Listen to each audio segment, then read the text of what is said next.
Okay. So, hello, everybody. Thank you for being here tonight. My name is Joanna Torres, and I am the Director of Student Enrollment Services, and we assist students with questions that they may have regarding financial aid, billing, scholarships, payment plans, you name it. And thank you. Hello, everyone. My name is Diana Nunez, and I am the Associate Director at Student Enrollment Services. Hello everyone, my name is Shalini. I am a financial coach with a non-profit organization called New Jersey Citizen Action Education Fund. I do provide information and education and coaching sessions on financial information, help you making budget, help you improve your credit score, and you will hear from me more. Thank you for having me. Hi, everyone. I'm Teresa Bibelitz. I am the social worker for student support and resources at William Patterson. So I work with our students who are going through any type of financial difficulties or and help them with basic needs support to make sure that they have all of the things that they need in order to be a successful student. So thank you for being here. Great. Thank you so much, everyone, for introducing yourselves. So we're going to start with the first presentation. So Joanna, if you want to take it away. Yes, Diana, can you please share your screen, slides?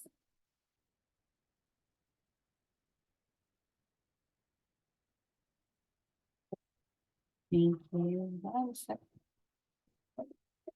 Okay, perfect. Okay, so today we're going to talk to you about financial literacy. And next slide. What is financial literacy?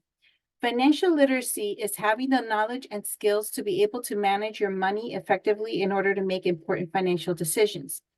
Some examples of these skills and knowledge include being able to gather information and resources regarding financial obligations that affect the way we budget, we obtain credit, how we fall into debt, and overall be able to plan more effectively for our future, especially future semesters.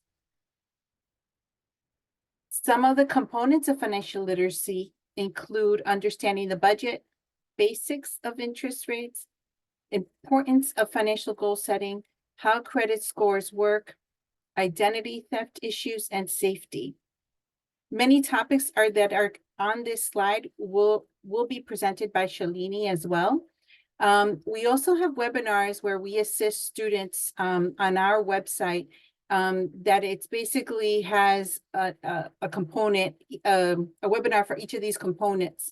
And they can kind of understand exactly how, what is the important pieces of each of these components of financial literacy. The most important one is what you need versus what you want. And that's really what it really boils down to. And this helps structure how much money you will need to save and where you're going to be allocating it to. So that's really one of the important components. As we kind of move along, you'll see more and more of that. What is financial literacy in college? So some of the questions that you may need to consider are, what are you paying for and how? Financial assistance. Your loans, does that equal debt? Recognize your support system and recognizing your investment and gains. So why is it important to be financial literate as a William Patterson student, and what steps you can take to ensure that you're successful in doing this? First, you have to understand how you're going to pay for college and what you're actually paying for. Again, this is the needs versus wants idea. And additionally, you need to know what resources you have in order to be able to meet your educational expenses, like financial aid, both federal and state, and what additional resources you can look at aside from loans, something like scholarships. However, keeping in mind that if you do take out the loans, it means that you will incur debt. Recognize that you have a support system and utilizing them, whether it's family, friends, mentors, organizations, both on and off campus, faculty and staff, and in other words, your circle of your biggest supporters. Finally, you have to recognize that going to college is an investment, and as much as your gains will be much greater in the long run, so investing wisely is really important. Next slide. Okay, so one of the important things is understanding the costs at the university. So a direct cost, you will hear this term often. It refers to anything that the university is going to charge you. So it could be tuition and fees, room and meal plans, and health insurance. Anything that you hear as an indirect cost are costs that you would expect to spend, but not necessarily part of a bill that the university is providing you with. So things such as books and supplies, transportation, and miscellaneous, which could include things like toiletries. Next slide. So the important piece is what are you paying and how are you paying? So in order to kind of know this, you have to understand when you're being charged and when the payment is due. So for the fall semester, students are typically registering in March, bills are sent in July, and payment is due in August. And for the spring semester, students are typically registering in October, bills are sent in November, and payments are due on January.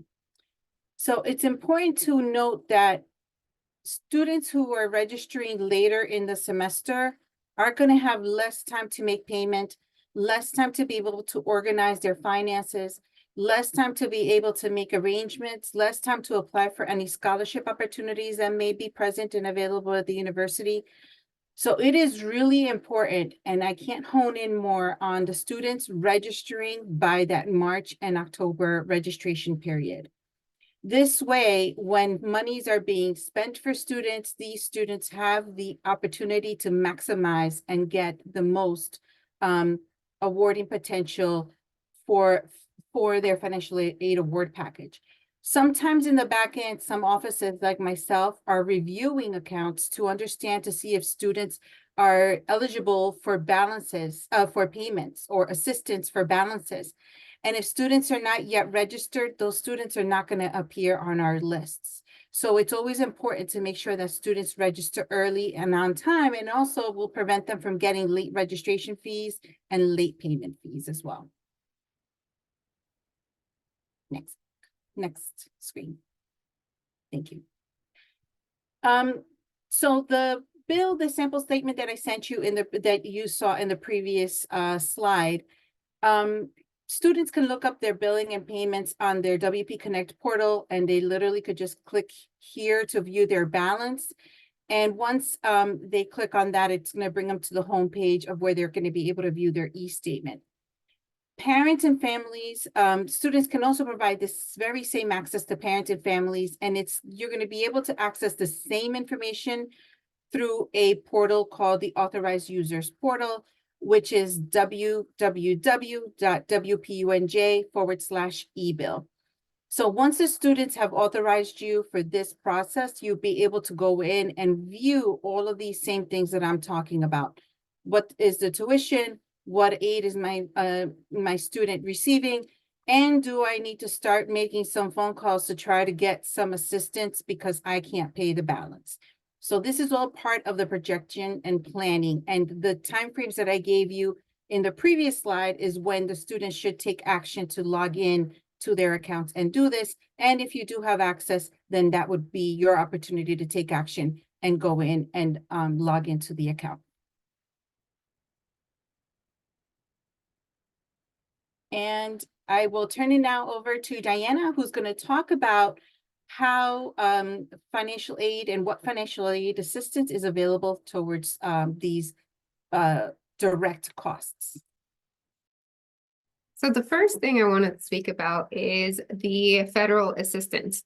Most of you have heard about the FAFSA, and where you complete the FAFSA is at studentaid.gov. Once you complete the FAFSA, you will see if you're eligible for the Pell Grant, Stafford loans. There's also a PLUS loan application and the FSEOG program as well. So those are some of the federal programs that are available. But in order to get these, we have to complete the FAFSA application. So there is the website for the FAFSA. If you want to take a picture of the slide, please do so. At this time, if you have a student that is currently enrolled, they should have already completed the 2023-2024 FAFSA. But now it is time to complete the 2024-2025 FAFSA form. So if you haven't done so already, you can now. And when you complete this FAFSA form, it's going to ask you for your personal information and your income information as well. As you see there, William Patterson's priority deadline is May 1st, and the state deadline is April 15th. However, for this year, it has been extended because the FAFSA had some changes. But if your student is a continuing student, just make sure to complete it as soon as possible so that you can make sure to have it done before the deadlines. Now, some changes that you'll see in the FAFSA compared to the 2023-24 FAFSA is that the 24-25 FAFSA is introducing different concepts where before the roles were student, parent, preparer. Now they're introducing contributors. So contributors are the parent, both parents, if there's a step parent, if the student is married and has a spouse, and also if there could be a preparer as well. So when the student completes their portion, then they will send an invitation to the contributor, which is the parents, and then they'll get an email link, which they'll use to go into the FAFSA and put in their information. Another great change this year is that it will automatically be using your income information from the IRS. So once you have put your information into the FAFSA, the FAFSA will request your income information directly from the IRS and import it into the FAFSA. This way, we know that the information provided on the FAFSA is accurate because it's being provided directly from the IRS. You don't need a separate login. You don't need to verify the information, and you're able to know that the information on your FAFSA is accurate. Now, this will help because this will require less verification, meaning the Office of Financial Aid won't need to reach out to families, students, and parents to ask them to provide tax documentation because we already know that we get accurate documentation from the IRS. Now, along with federal aid, there is state aid. Now, the state aid available is the New Jersey Tuition Aid Grant, Garden State Guarantee, EOF, NJ Best, and they have more programs as well. And you can visit the www.hesa.org website, and that's the Higher Education Student Assistance Authority for more information on their programs.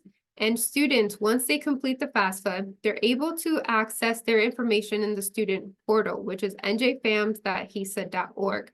Once they log into the portal, they'll be able to see their information, how much grant funds they are eligible for, what programs they're eligible for, and also if they are selected for verification and need to provide any documentation. It is very important that students, if they get any communication from HESA, that they have to respond immediately and they can submit any income documentation or forms directly to the state at njfams.hesa.org.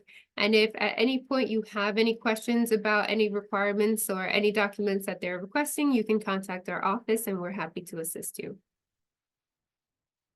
Other forms of financial assistance are scholarships. The university has a donor scholarship program, and you guys are just in time because the application opens up March 1st, which is on Friday.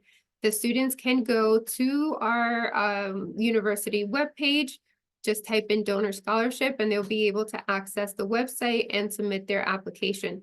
The university has many donor scholarships there, and the students can look through the available scholarships, see which ones they are eligible for. So for instance, if there's a scholarship, there's scholarships for nursing students, for business students, music students, they can see which ones will be applicable to them, and they can submit an application to help with some scholarship funds for the upcoming semester. So for their sophomore, junior, senior year. they can apply for scholarship funds, and they can apply every year as well. Now, there are departmental scholarships as well, so students can go to their individual academic departments to see what opportunities are available to them. And then as well as general scholarships that are not from the institution, so scholarships with outside organizations. You can also look in your neighborhood, in your town, your place of worship. There are scholarship opportunities throughout, and it's important to really look and utilize all the resources that are available to you. Now, there's also tuition-free opportunities in New Jersey. And the university, we have Pledge for Success and the Garden State Guarantee. Now, these are state programs that, depending on the family's income, the students will be eligible for free tuition if the family has a total adjusted gross income below $65,000 a year. And that information is on the website as well. And there's no separate application. Just by completing your FAFSA, the Office of Financial Aid will review your eligibility and automatically award these programs to the students. There are also private educational loans. That link right there, you can take a picture of it, and it shows a list of all the lenders that the university works with to provide loans, educational loans to the university. The best thing that you need to look at is their rates. You need to see what loans are there. If you already, let's say, have a relationship with a lender, you might be able to get a better rate. You also want to look at the repayment plan options. You also want to look at their requirements. Some loans require students to be full-time, others part-time, but the loans are there for you to look at, and also look at together as a family to see which lender would work best for each student and family. I do want to interject in this piece. It's very important. There are some times that students are seeking out loans.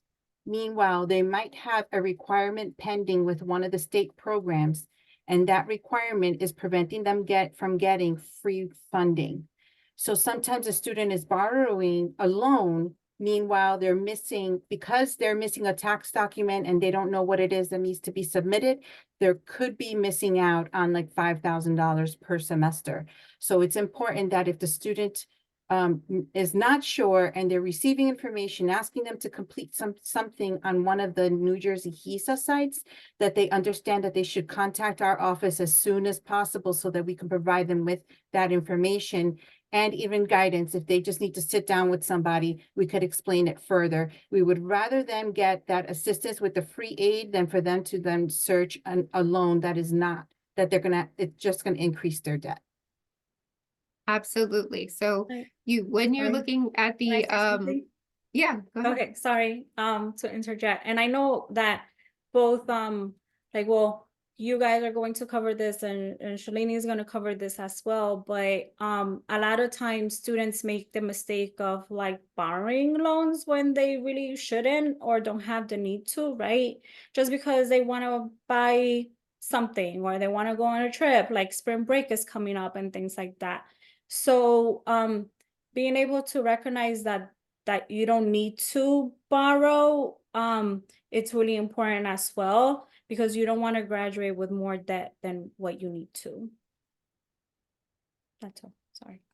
Absolutely. So you want to look at the other resources first. See how much federal aid you're receiving. Look to see how much state aid you're eligible for. Look for scholarship opportunities within the institution and outside. And then after you've looked at all the resources available, then the loans are there as an option. So as we were saying, what if it's not enough? So the university offers tuition installment plans, and there is no interest on these plans. There's only a $25 sign-up fee. And what occurs is that your balance will be divided in through monthly payments. So for instance, if your bill is due in August, then you can have that total amount spread over August, September, October, November, and you can pay that off in installments. So that's one option that the university has. There are also third-party payments. So if the family has a 529 plan that they've established for the student, then that also can be used to pay for the student's education. We also offer jobs on campus. There is a program called the Federal Work Study Program where students can apply and see if they're eligible for job opportunities on campus. And then there's other opportunities as well in different departments that aren't the Federal Work Study Program. The good thing about working on campus is that you realize that students are students first, and they work around the class schedules so that you make sure that students are going to their classes and able to earn some funds when they're not in classes. Where if it was a job, let's say off campus, they're really not going to care about the student schedule and say, this is what you're scheduled to be on the job. And then it's going to conflict with their classes. So working on campus is definitely the better option. And also, if there are changes to the family income, let's say something that a lot of families experienced during that pandemic was that they lost their job.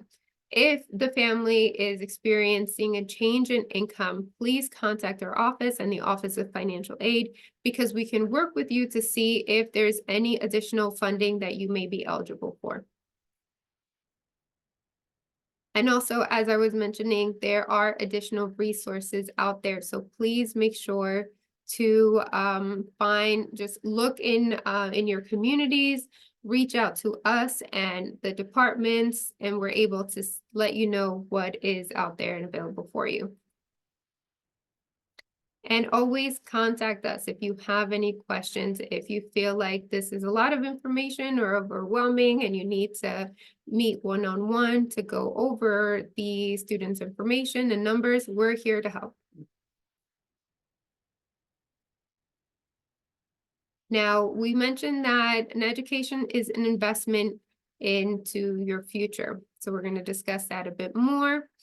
Graduation, what it takes to graduate and how long it takes to graduate.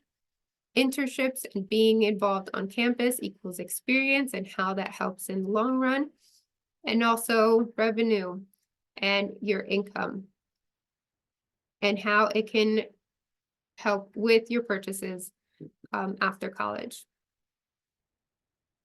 So investing. Here we have some information for you, and it shows the lifetime earning by education level in the United States. So if you take a quick glance, you can see that as your increased education, so does your lifetime earnings. And you see here that the median lifetime earnings of a high school graduate or a GED, you're looking at $1.5 million. But if a student has, let's say, a bachelor's degree, you can see that that number goes to $2.8 million. So that almost doubles in the lifetime earnings of a student who has a high school compared to a bachelor's degree. Now you see that also with a master's degree, it goes up to 3.2 million. So a lot of times our students, when they're out of high school or even in college, they say, oh, but I'm already making $25 an hour right now. That is fantastic. But how much will they be making in the long run in their lifetime? With that bachelor's degree or master's degree, they definitely are going to make more in the long run because they have that degree. Now, 4-year plan. William Patterson University for 2023-2024. If a student is taking between 12 and 19 credits, they're looking at $7,575 per semester, which is $15,150 for the academic year. Now, in order to graduate, students have to have at least 120 credits. So if a student takes 15 credits per semester, that's 8 semesters to graduate in 4 years. But let's say a student is taking 12 credits. Now, 12 credits per semester will require 10 semesters. That totals 5 years to graduate. That's an extra $15,150. Actually, plus more, because there's a little bit of increase every single year that the students and family will pay for. So it's ideal that if a student can take 15 credits, to make sure to try to do that within the 4 years in order to, get the more, the bang for your buck.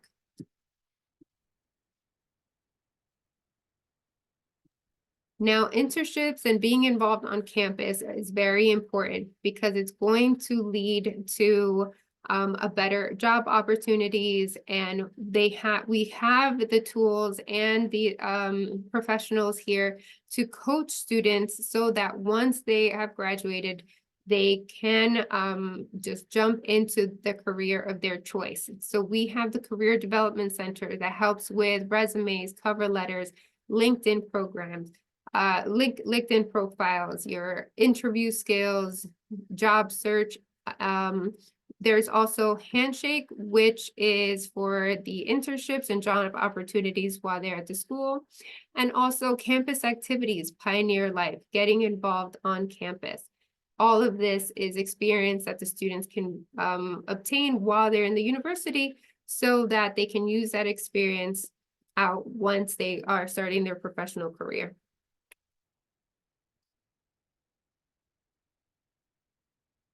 Now, some takeaways.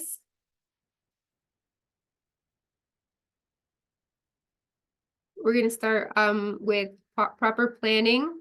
So finance in the university, being in college, planning. The first thing is 4 years. We want to make sure that the student gets what they can during their time here. Gather resources. There's so much money out there that the students can be eligible for. Just ask. We're here to help. Also, meeting deadlines. We talked about the FAFSA. Make sure to complete the FAFSA as soon as possible, because if you miss the deadline, you could be missing on free money from the state that you would have been eligible for but missed because of the deadline. So please make sure to file all of the applications as soon as possible. The donor scholarship application, as I mentioned, is going to be open on Friday, March 1st. So please make sure to submit the applications.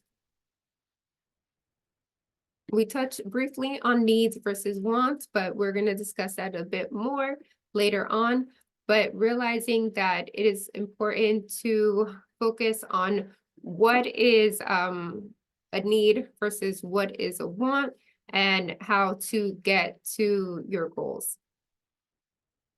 And lastly, how college is an investment in your future. And you saw that throughout your lifetime, having that college education is really going to help you in the long run for you to get to your goals. So I did want to point out, and I missed the opportunity to speak about when we were talking about the income potential. So today, and I just wanted to mention this, we received an article from Excelencia in Education, which is a nonprofit organization that seeks to advance Latinos in the workplace and in their education. And they indicated that there was a study that they had that the Latinos are one of the highest labor force participants, but they are employed all in occupations that earn lower salaries. And when they did an analysis, they saw that only 33% of the Latinos had earned an associate's degree when it compared to their non-minority peers, which were like 55%. So when you are kind of like doing a national average, that's you're looking at the average weekly median salaries being between $700 to $800 a week. Again, this is a national average. It all depends on geographic location, but it's an average. So compared to their non-minority peers, which were like 1,000 to 1,000 plus per week. So getting that associate's degree or getting that bachelor's degree really heightens the income potential of students to be able to get that money faster than in the long run, than if they take their time trying to advance their college career versus their own careers. The other part that I do see is that there was a question in the chat, because I realized that we might have families here that are not only for our continuing students, but a new student. So yes, when the new students receive their financial aid award letter, and remember the FAFSAs are a little late this year because of the changes with the Department of Ed. Once students start receiving these award letters and you get the bills in July and you see what the final bottom dollar amount of what your out-of-pocket is going to be, there are opportunities to file what is called for a financial aid appeal. And with that, well, a scholarship appeal, I'm sorry, not a financial aid appeal, a scholarship appeal. And with that, we review, you fill out a form and we're able to review to see if there's any additional scholarship that the student may be eligible for, or if there's any opportunities for any donor scholarships that don't require a William Patterson established GPA. So most of our donor scholarships are intended for continuing students for ongoing costs, but we do have a few donor scholarships that are not. And at that point, we would then be able to revisit your scholarship appeals. So after you get those bills in July is when you really should start kind of like making the connections with our office to then say, hey, is there anything else that we can do? Is there anything else that my son or daughter qualifies for? And then we'll be able to provide you with the link to be able to apply for that.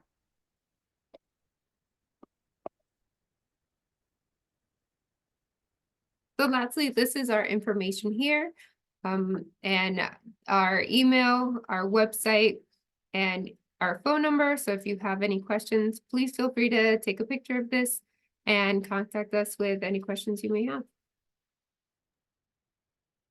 So there's a question in the chat regarding Mhm. scholarships. Sure. Are international students eligible for the donor scholarships? Yes, but it's an application selection process, so they do have to apply for it.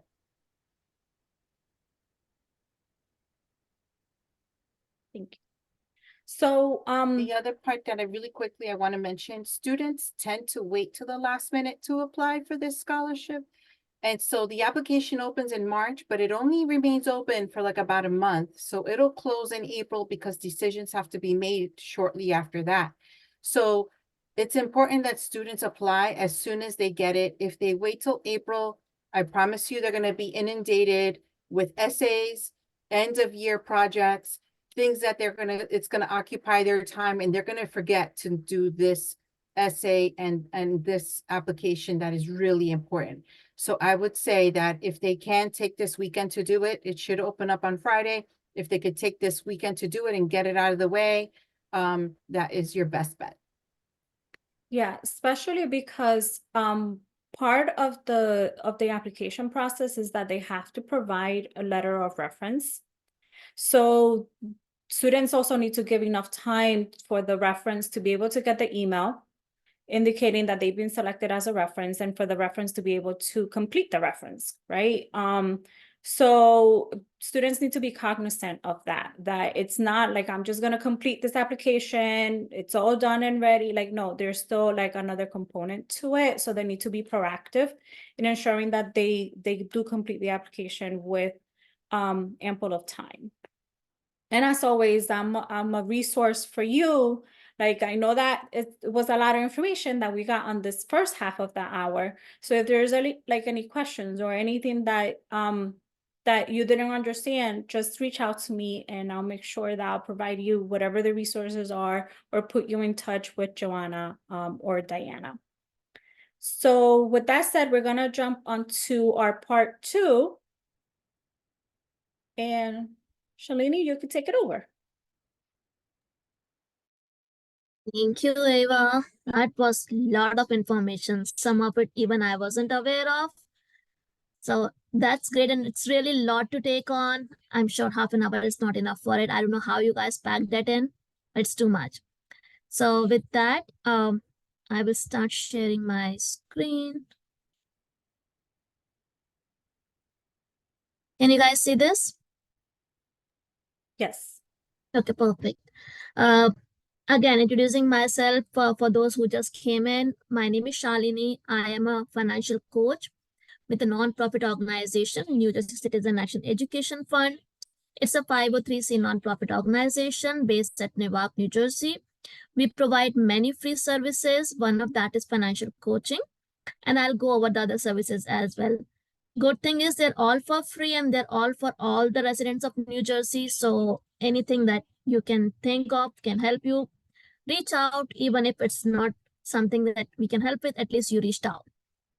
I like what Joanna said, reach out. Unless you reach out, no one knows how and where we can be helped.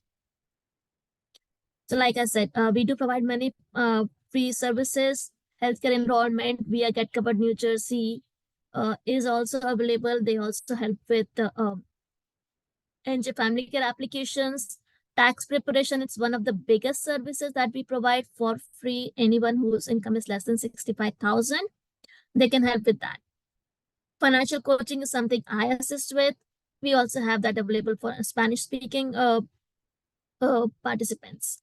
First time home buyer counseling. Citizen Action is one of, I think, oldest first time home buying counseling program. We have served many and helped many to connect those who are buying their home for the first time, to connect with the right resources and right options. Fair housing discrimination and NJCA oil group is another thing that we help with. If you are looking for more information on any of them, reach out or you can go on to njcaef.org website and find more information. My primary area of work is financial coaching. What it helps is learn and coach you about managing the cash flow, managing spending, avoiding any debt, or if anybody has any debt, we coach them to get over that debt by themselves. We don't take it over. So it's not that, okay, I take it over from you and then you're off the radar. No. Once you do it yourself, you understand, and then you can coach or train that to your upcoming generations also. That is why the coaching word is more important. We also help with setting goals or avoiding any stress, like Eva said, and like Diana said, stress is one of the biggest thing associated with anything that goes with finances. And let's face it, we all are working to earn. So finance is one of the biggest aspect of our life that we input our at least 8 to 10 hours of each day. But if we are not thinking about them properly, what are we doing? We are messing it all up for the thing that we are working all day. We are leaving our homes, leaving our kids away. But then if you're not managing it properly, it's going to hurt us itself. Just by steps, understanding your finances goes in a long, long way. And I'm really happy and I'm really glad that you guys have arranged this for the students at the university. If financial coaching and the management of your cash flow starts at this very beginning, students can learn this and start managing their cashes right from start. I have had people come to me at their age of like 50, 55, and now they're learning how to manage their cash. Imagine if they already knew this when they were in university, when they just started their jobs. They would have done so much different work, so much different job, their own cash flow and their own money. They would have their money work for them. What is the commitment of our coaching? It's nothing. It's just commitment to yourself. You're not committed to me. You're not committed to my organization. I'm not coming to you and asking you, why did not you do this? Well, I will, because I'm coaching you. But you're not answerable to me. You're answerable to yourself. It's of no cost. It's for free. The coachings can happen by phone or by Zoom. We are available and we are quite flexible because we understand people are working. They are working in the daytime. So we have cleared our evening sessions also, just to make this service available for everyone. What is the basic step? Is to know your financial picture. The very basic idea of knowing financial picture is what's coming in and what's going out. When is it coming in? When is it going out? That is the key to understand the whole situation. Many times, and I can tell you, if even if you speak to 10 people, out of 10, 6 people will say, okay, I'm getting my income, I'm spending it. At the end of the month, I'm not sure how much it is I'm saving, if at all I'm saving. It should be in my account. How much? I don't know. At the end of the month, I don't know how much I'm supposed to be saving, or I don't know how much do I have every month. That's not the right way. Based on your income and based on your expenses, everyone should have a basic idea how much they should be saving. I'm not saying they would, but how much should be. If you know that, then only you will understand, am I doing right or am I not doing right? So this is why I say always know how much money is coming in and how much is going out. And where it is coming in, where it is going out. That's also important. And when I say where, it means if you're on a bi-weekly paycheck, if it is coming 15th of month and then 29th of the month, if it is coming the first week, third week, and like that. Matters, trust me. When you're paying those bills, it matters to understand when you're getting it and how much you're getting it. What are your expenses? Expenses are the money that is going out. It's for me to say, okay, expenses. But then when you break down the expenses into what is fixed expense, what is flexible expense, what is occasional expense, that's where the key area of focus should be. Many times I ask people, what is your occasional expense? They don't know. They don't know what occasional expense should be or how much they are spending. Fixed expense, most of the people are aware. Okay, this is my rent, this is my phone bill, this is my internet bill, this is how much I'm paying. Also in that, you should know this, my rent is this, my car loan is this. What about your subscriptions? What about your Netflix payment? What about your Prime payment? Every small expense count. Trust me, when you sit down and when you make that budget and when you count every single penny, you would realize I have been missing out. I have not been counting this one. It has been just going out of my, either from my checking account, or it has already, I was just paying it out of my credit card, but I was not counting this in. That is why I didn't see the money in my account at the end of the month. Coming back to the occasional expenses. We often forget till the time we need to buy the clothes or a gift for a child, or we need to plan the birthday party. Why are we not planning for that birthday party over the year for the 12 months? So this is what I do. When I sit with someone, make a budget, I ask them, okay, let's say you have a child at home and you are you usually plan a birthday party that costs you about $500 a year, $500 at that time. Divide that 500 by 12 and start saving that money right from first month. That way, when you reach that month of birthday, you already have that amount saved. And you're not dipping down into your saving of 6 months or into your savings of something else that you have been saving for to pay for that birthday party. Hope that makes sense. I'm talking about all these things at this forum because I know we have parents in this forum. This is a good idea to talk to your kids who are in college at this time so that they understand. I have a 15-year-old at my house. He's on a budget. He knows, okay, if I'm paying for my, whenever I'm eating out, this is my budget. I should know how much I'm paying out, how much I'm paying for my eating out, how much I am paying for my movies, how much I'm supposed to be saving if he needs to. Well, he may have the plans of buying me a gift when it's my birthday, but he wouldn't be able to save if he is not on the budget. So this is the right time to teach the kids how to budget their money. And Eva, I really liked your pointing out setting up the goals. Setting up goal is the key. Along with that is the key how much we should be saving for that goal. Let's say the kids in the college, they have a particular goal of maybe buying a car 3 years down the line when they get the job.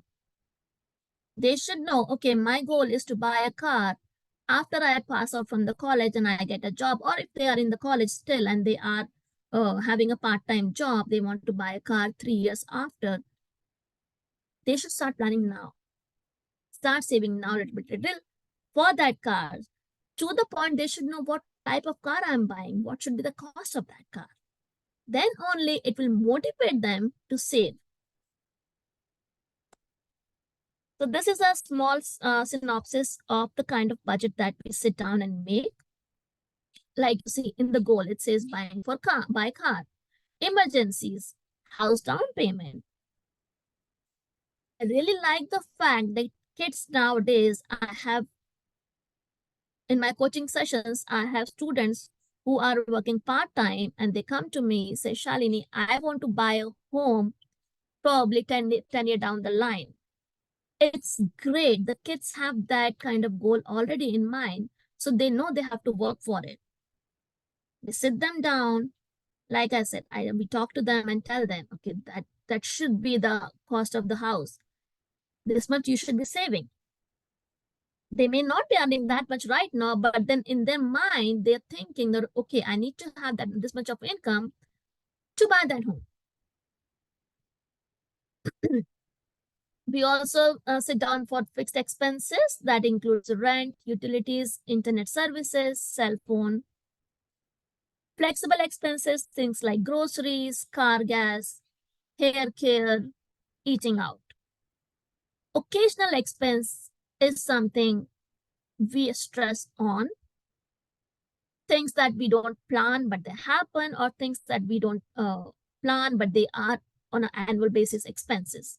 Things like holidays and birthdays, car repair, unplanned, clothes. These things, they should be planning out. Sometimes I see when I'm coaching people, this is where they go in debt. My car broke down, I didn't have money, I had to borrow. Or I had to go into my credit card debt. And I cannot pay it now because I don't have enough income. Last thing is, how much is your income? You take all the income, subtract from the expenses. Then you will see, are you having enough? And if you're having enough, are you seeing this amount somewhere in your savings?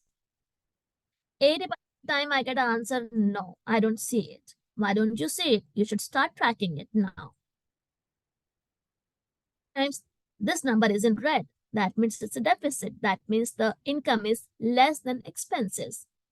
Then that motivates a person to earn more, either earn more or bring down their spending. So this is a kind of exercise I would say every student should have, or if they are already working, or even then they should have this kind of exercise just to see where that income is going. Otherwise, we are just working and spending. Aspect of financial coaching, a very important one, especially for those who are just starting their life, is credit score. A good credit matters a lot, and all of us here know it goes in a long way. Whether you are taking a loan, whether you're going for renting a home, whether you're going for a job. Nowadays, even the employers look for good credit score. They do compare credit score along with other credentials. It helps you borrow money. The higher credit score you have, the lesser interest you pay. Get a job, lower APR. Now, why it matters, we discussed. How to get it, we'll talk more. Before that, I just want to go over real quick how long a credit score stay on a report And if anybody is interested, they can take a picture of this. Any account which is active stays as long as the account is open. Close account in good standing 10 years. Late payment 7 years, they stay on your credit report. Collection or charge off 7 years. Bankruptcy chapter 13 7 years. Chapter 7 bankruptcy 10 years. Credit inquiries 2 years, they stay on your credit report. Now, how the credit score is measured, how it is structured, a lot of time there is a stigma that as long as I'm paying my loans, or as long as I'm paying the minimum requirement of my credit card, I should be good on my credit score. My credit score should be good. Well, that's not completely accurate. There's other things also that matters. Most important is payment history, that you have been paying on time, but also the amount that you owe.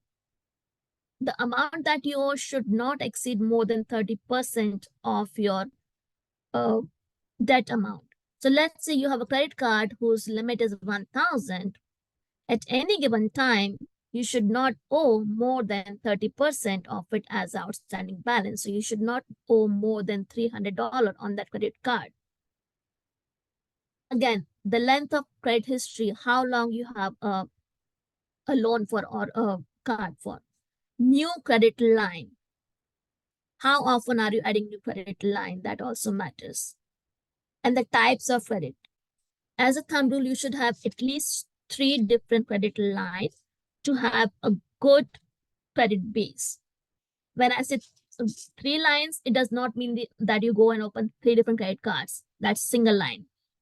So credit card is 1 line, a loan, a home loan or a student loan is 1 line, maybe a car loan is a 3rd line, different attributes. So all of these together, they make the credit score, not just making minimum payment. What is a good credit score? We know 750 to 850 is excellent in green. Anything under 700 to 749 is good. 650 to 699 is fair. 550 to 649 is poor. And 300 to 549 is very poor. Most of the times we see people somewhere between here and here. We try to get them over here. With our program, we try to coach them how to improve their credit score, how to work towards improving it. Sometimes we give them some tips and tricks, follow up, and we have seen people reaching at least in good, if not excellent. We have had people going to excellent as well. Now, why is this important? A real good example is, let's say there are 2 people having an auto loan of 10,000. One person have a credit score of 601 to 660, and another one has over here 781. This person gets, and these are hypothetical rates. I'm not saying that they will get this.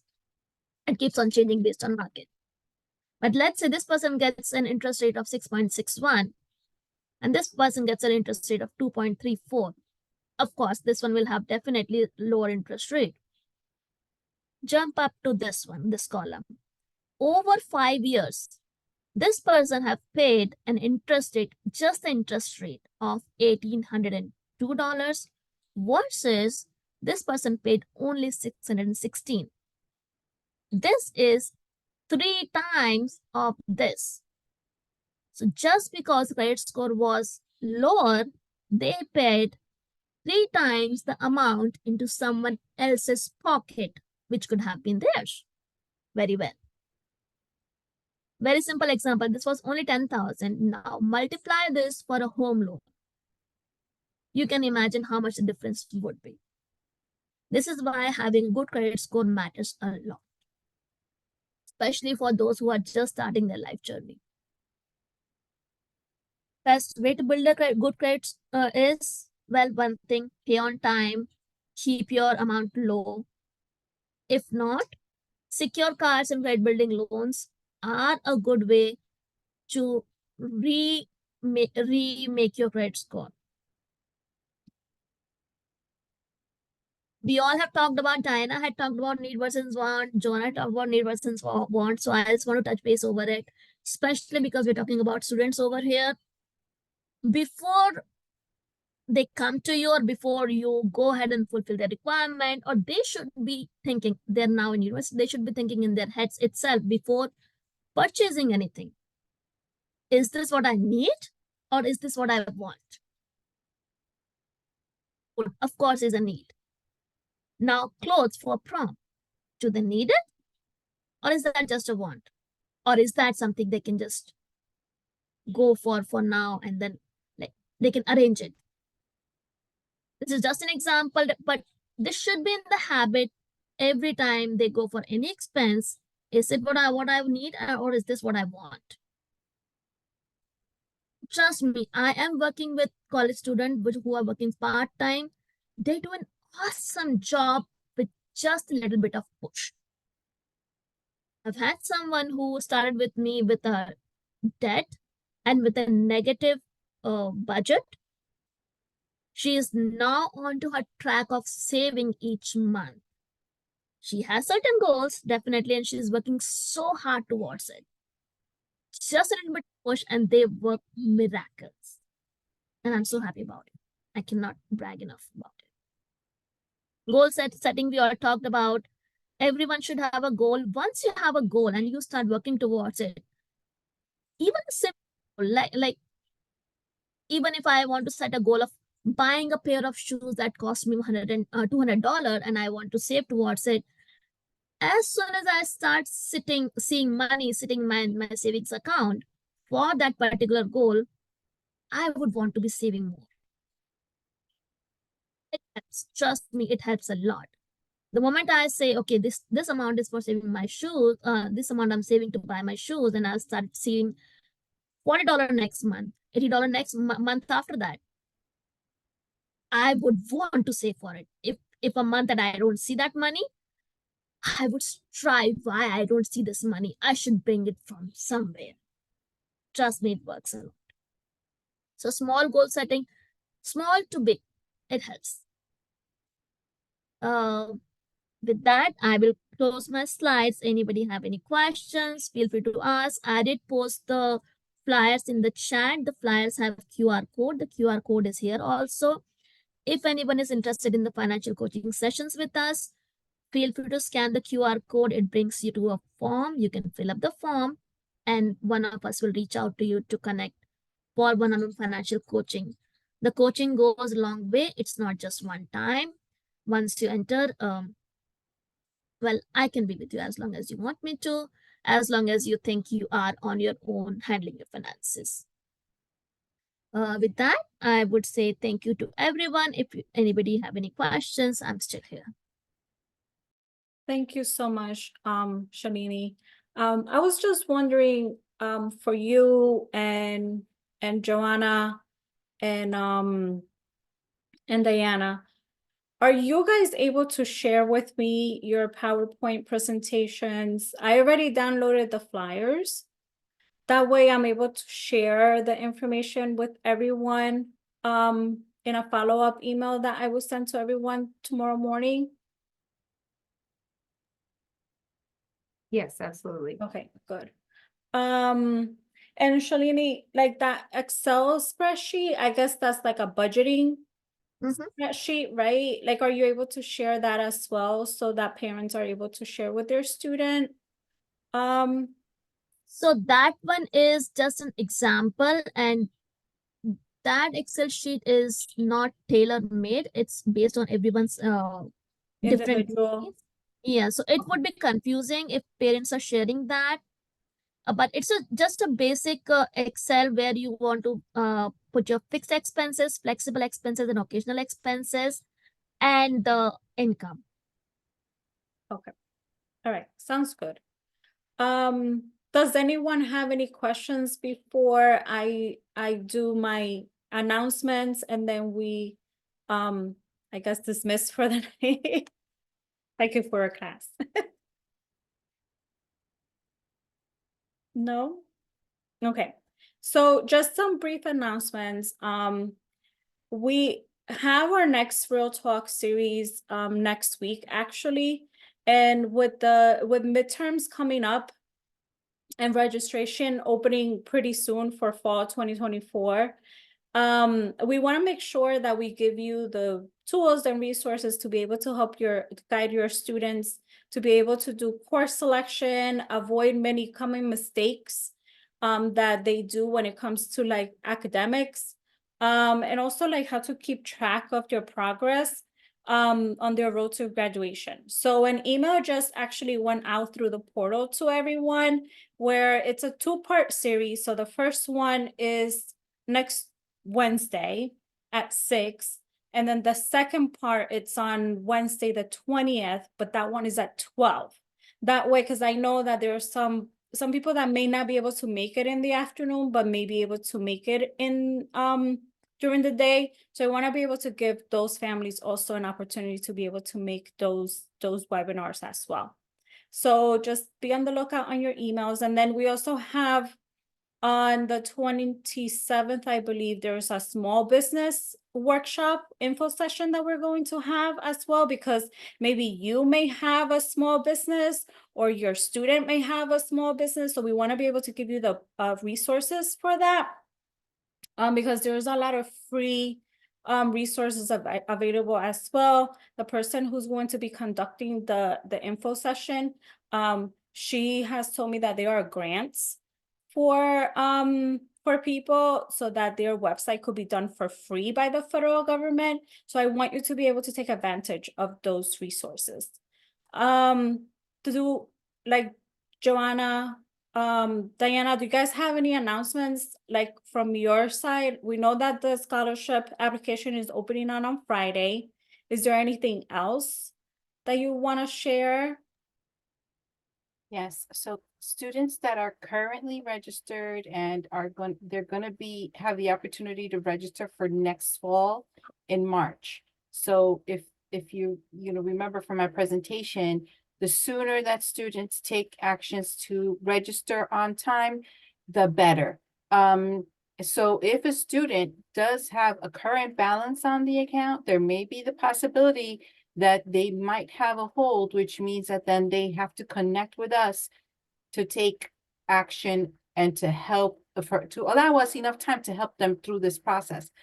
So many students get stuck because they don't contact us till the week before classes start, and that leaves me with limited time. So if I'm able to get them or get something happening from now in March all the way through August and help them kind of like resolve those balances, that is so helpful to us and to the student, especially in resolving those financial stressors. Because right now, if they have a balance and they have a hold, they don't want to think about it, they don't want to deal with it, and they wait till the last week before registration, or even some students, they're calling us like right before classes start. And it just becomes really a high stress situation, and it leaves us with limited resources to be able to help. So the more time we have, the better. Thank you. Teresa, anything that you want to share? Just that I would say, always reach out if you or your student, I'm sorry if you hear my daughter in the background. If you or your student have any questions or struggling in any way, to always, reach out and ask. Even if it's the wrong person that they get to, we'll always get them to the correct person. Yes. Well, with that said, thank you so much for joining us this evening, and we'll see you next time. Thank you, everybody. Have a good night.